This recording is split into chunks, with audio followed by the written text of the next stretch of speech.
This is Christy Turnquist. I'm the TV critic with The Oregonian and OregonLive.com, and I'm here with Silas Weir Mitchell, who people who watch Grimm will certainly recognize as Monroe on that show.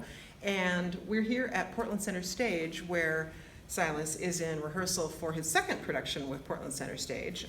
It's a play called Constellations, and we were just talking a few minutes ago about this play and Portland Center Stage.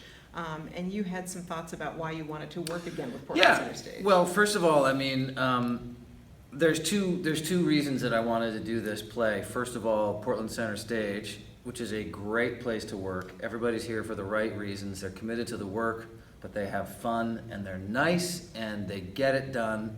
And there's a really good vibe at this place. Chris Coleman, the artistic director, has a very good heart, and he's very open, and he sort of, everything comes from the top in any kind of business, probably. Certainly in the arts, the vibe comes from the top, and Chris has a great vibe, and he's smart, and he's a really good director, and great to work with. So that's easy to say yes to. On top of which, the play is a really interesting play. It sort of combines two things that don't normally go together, which is theoretical physics and love. That's true. I don't necessarily associate those two. One doesn't often think of them in the same basket, but they're in the same basket in this play. And the playwright has done a really good job of structuring the play in such a way. It's a little bit of a puzzle.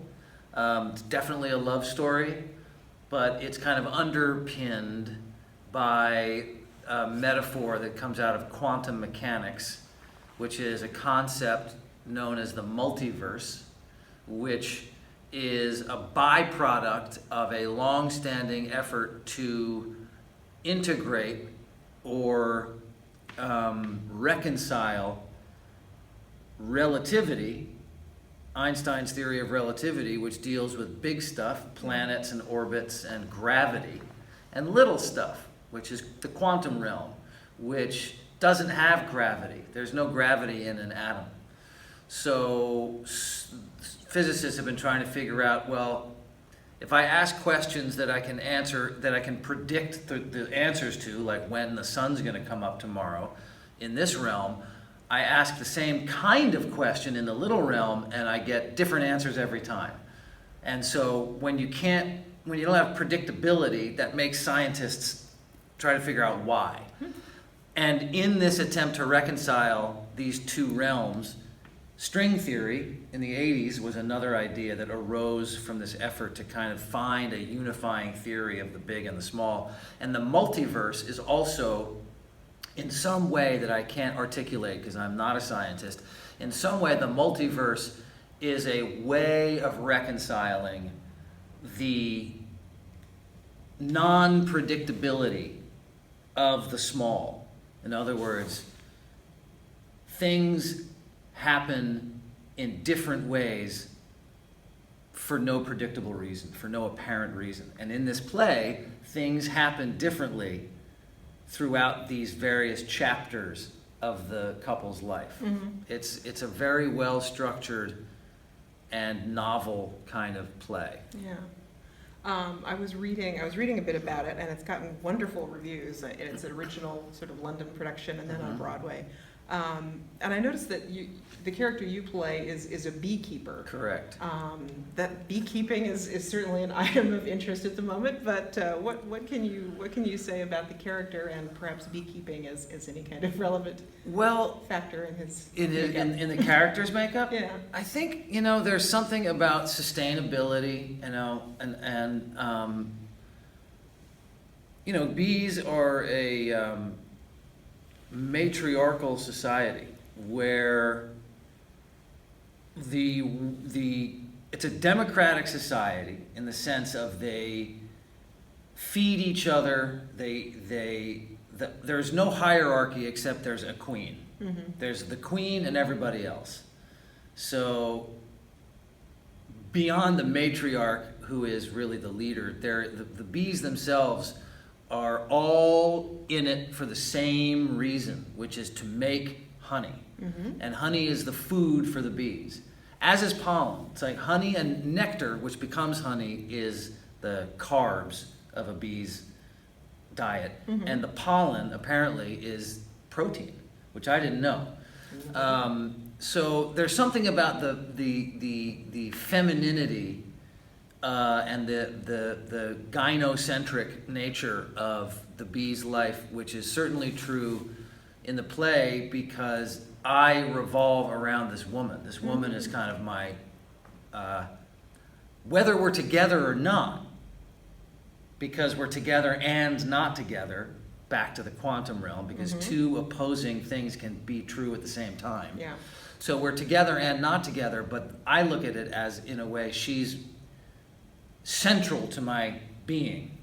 Yeah. And the way that the queen is central to the lives of the bees. Also, you know, just a modern guy, like a very Portlandian kind of guy. He's an urban beekeeper, you know? And, you know, there's stuff about the way a person might move or behave, because, you know, you don't want to be jerky around bees because it makes them fussy. Yeah. So the movements need to be very calm and deliberate, and so there's a little bit of stuff like that, but it's really more of a quality of, in the play, the kind of guy he is, you know, the urban beekeeper who lives with the earth and the cycles, as opposed to the theoretical physicist who lives here. Yeah. And what's lovely about it is that the man is more of the earth and the woman is more of the Apollonian. So that's a nice inversion. Yeah. Well, it's interesting that there is kind of a Portland connection in terms of the beekeeper, but the play takes place in England, Yes. correct? Yeah, and so you and your co-star will be speaking with English accents. And I'm just curious, I mean, obviously you did a quite impressive job of saying all those German words in Grimm. Yeah. So how do you compare sort of the challenges of achieving an English accent? It's you know, it's just the same thing as acting. It's about being vulnerable to something other, which is what acting is. Acting is about being open and porous, and the thing that you're being vulnerable to that is other, in this case, is just another way of shaping your mouth, so you talk a different way. And it's really just a matter of getting your tongue in the right place, and that's all mechanical. But then once you've integrated that, you just start speaking, and if you keep your mouth in the right place, and then the words just come out. So it's really just a matter of, you know, That's very good. you open yourself to the new. That was really quite nice. Well, that's my job. Yeah, it's really fun too, by the way. Yeah. It's really fun. It's like exercising, you know. It's like a part of, it's like, it's very, just different. It's other, it's different. That's what's fun about being an actor. You learn about beekeeping. You learn a little German, you know. You learn about this really fun thing about this job is being able to drop into these other worlds.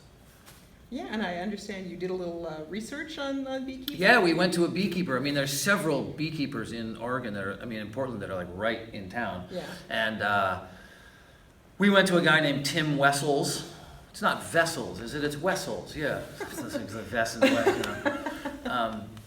So we went to his place, you know, and he's got a burgeoning young apiary. And it was really cool. And I would put the whole gear on and opened the hive and pulled one of the, I don't know what you even call them, the slides. It's like pulling slides out where the bees had already, and he was like, wow, that's early in a good way. Like they had already filled in a lot of the comb with honey, and then they were capping it using beeswax. So they cap it and they store it, and apparently it never goes bad. Like they found honey in Tutankhamun's tomb, and it was perfectly good. Wow! Because it's pre-digested; it's already fermented, so it can't really go bad in a way. So if you seal it, it's good to go. So I'm learning so much today. Bees are incredible, man. They're incredible. They signify things by the way they move, and there's something called the waggle dance that says something. They're really amazing creatures.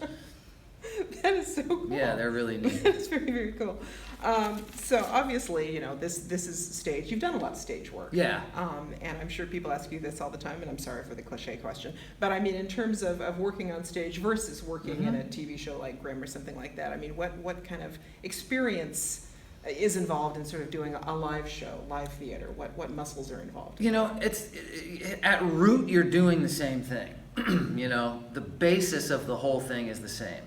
You're just pretending to be somebody else on a really very specific level. All of the trappings are different, except for, you know, you have a wardrobe. You know, you're wearing a costume, and you may have makeup in both realms. But the overlap is, like, the core is the same. All of the accoutrements, all of the other stuff is different.